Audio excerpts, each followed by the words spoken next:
বাহ তই বৰ বেলেগ ধুনীয়া বাইক এখন ললি দেই চাওঁ দে অকমান চলাই চাওঁ এই হ'ল আজি 2 দিনমান আৰু জাকে তাকে বাইকখন চলাব দিব নোৱাৰি নহয় এই হ'ব দে মই গৈ থাকোঁ তহঁতে ৰখিবি বাৰু হ'ব দে আহিলি যেতিয়া আমাৰ ঘৰলৈ এপাক যাবি হ'ব দে সময় পালে যাম বাৰু তহঁতি থাক এতিয়া মই যাওঁ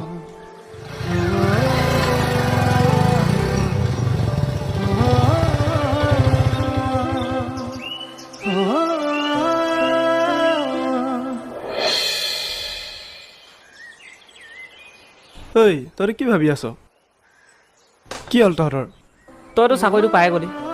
তইতো চাকৰিটো পাই ভাই ডাঙৰ মানুহ হৈ গলি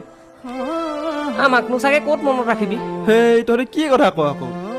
সৰুৰ পৰা আমি তিনিটা একেলগে খেলি ধূলি ডাঙৰ হৈছোঁ আৰু তহঁতকনো পাহৰি যামনে জানো পাই আজিকালি আকৌ কাকো ধৰিব নোৱাৰি নহয় হেই তহঁতে কি কথা কওঁ আকৌ মানুহবোৰ কেলা ইমান সলনি হৈ যাব পাৰেনে শুনিছিলোঁ সলনি হয় বুলি কিন্তু আজি চকুৰে যিটো দেখিলোঁ সেইটো দেখি বিশ্বাস হৈ গ'ল কিন্তু তই আকৌ মোক পাহৰি নাযাবি তোৰ ওপৰত মোৰ বিশ্বাস আছে এদিন নহয় এদিন চাকৰি পাবিয়ে আৰু গাঁওখনত চাগে মইহে অকলশৰীয়াকৈ থাকি যাম তই এইবোৰ কথা কেলে কৈছ তোকনো বাৰু মই পাহৰি যাব পাৰোঁ নে তই মোক যিখিনি সহায় কৰি থৈছ তোক মই কেনেকৈ পাহৰোঁ ক ঐ